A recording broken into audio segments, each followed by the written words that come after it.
샬롬. 오늘 함께 살펴볼 말씀은 느헤미야 7장입니다.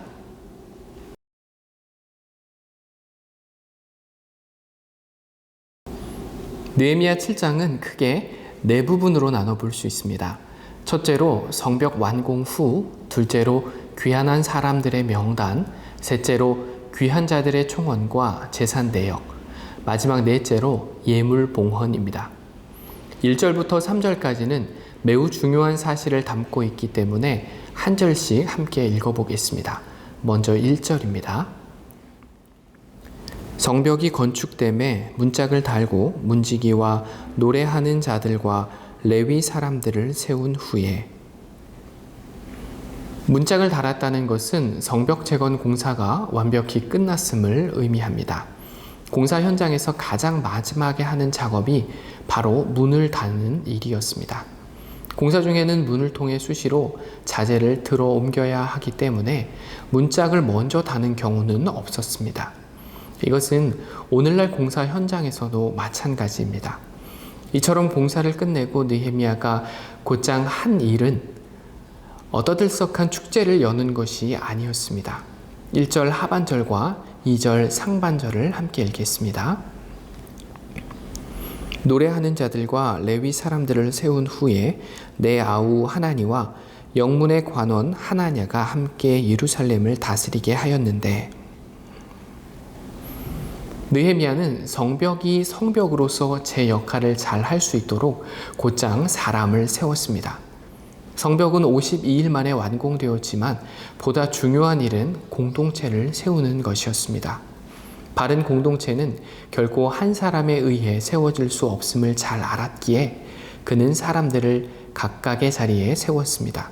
그리고 다음과 같이 군령을 내렸습니다. 3절입니다. 내가 그들에게 이르기를 해가 높이 뜨기 전에는 예루살렘 성문을 열지 말고 아직 파수할 때에 곧 문을 닫고 빗장을 지르며 또 예루살렘 주민이 각각 자기가 지키는 곳에서 파수하되 자기 집 맞은편을 지키게 하라 하였노니. 당시는 오늘날과 달리 가로등과 같은 시설이 잘 설치되어 있지 않았기에 해가 진 후에는 매일 칠흑 같은 어둠을 마주해야 했습니다. 이 같은 어둠은 성 밖의 상황을 파악하는 데 큰 장애물이 되었습니다. 느헤미야는 해가 높이 뜨기 전에는 성문을 열지 말 것과 해가 지기 전에 성문을 잘 닫고 빗장을 지를 것을 전했습니다.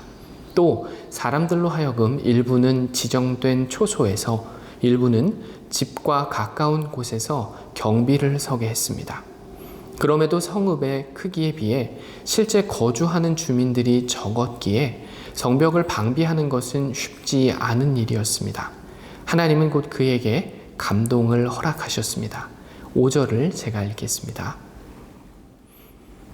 하나님이 내 마음을 감동하사 귀족들과 민장들과 백성을 모아 그 계보대로 등록하게 하심으로 내가 처음으로 돌아온 자의 계보를 얻었는데 거기에 기록된 것을 보면.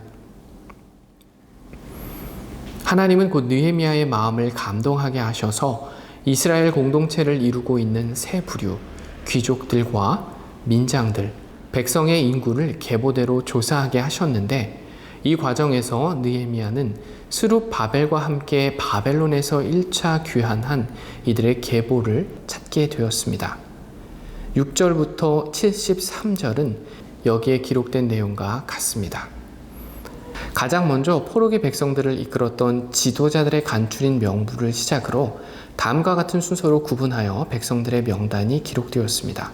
가계별, 출신지 혹은 귀환지별 명단, 제사장들과 레위인들의 명단, 느디님 사람들과 솔로몬의 종이었던 사람들, 그리고 기타 사람들의 명단. 이어 42,360명이라는 귀환자들의 총원과 함께 그들의 재산 내역이 기록되었고 마지막에는 그들이 예물을 봉헌한 내역이 기록되었습니다. 이 명부에서 한 가지 짚고 넘어가고 싶은 부분이 있습니다. 다음은 재산 내역 중 짐승의 수를 기록한 부분입니다. 68절과 69절을 제가 읽겠습니다. 말이 736마리요, 노새가 245마리요, 낙타가 435마리요, 나귀가 6720마리였느니라. 수산에서 예루살렘에 이른 느헤미야는 분명 다음과 같이 기록했습니다. 2장 12절 하반절입니다. 다 같이 한번 읽어보겠습니다.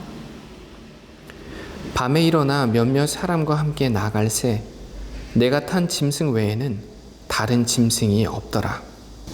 도대체 그 많던 짐승들은 다 어디로 간 것이었을까요? 각각의 성읍에 갖다 손 치더라도 한 마리도 예루살렘에 남아있지 않았다는 것은 폐허가 된 도시의 처참한 상태를 선명하게 보여주는 것과 같습니다. 본문을 통해 확인할 수 있는 영과 진리로 드리는 삶의 예배자의 모습은 다음과 같습니다. 첫째로 본질을 꿰뚫습니다. 문짝을 달았다는 것은 성벽 재건이 종료되었음을 의미했습니다. 많은 이들은 이제 끝이라고 생각했을 것입니다.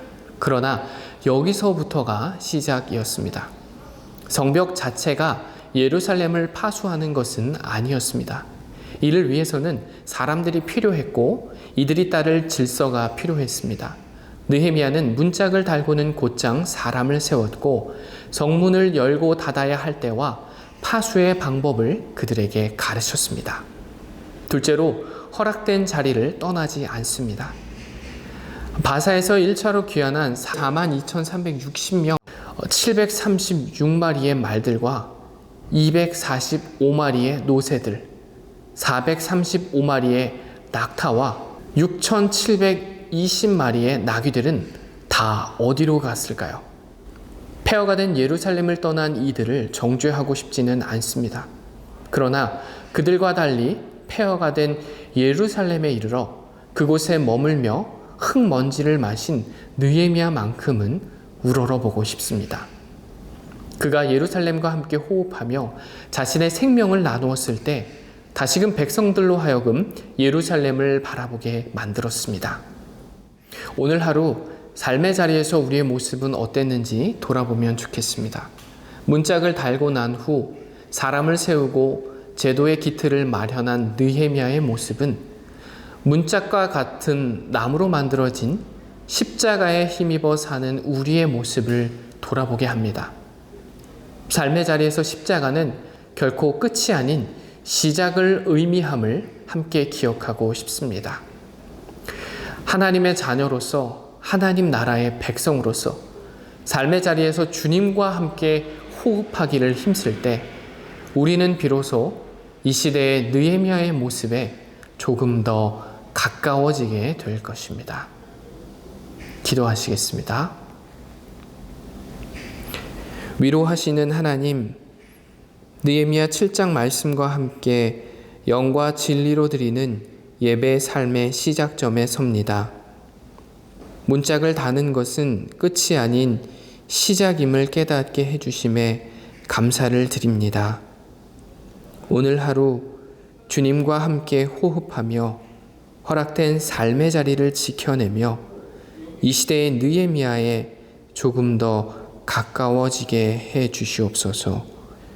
예수님의 이름으로 기도드립니다. 아멘.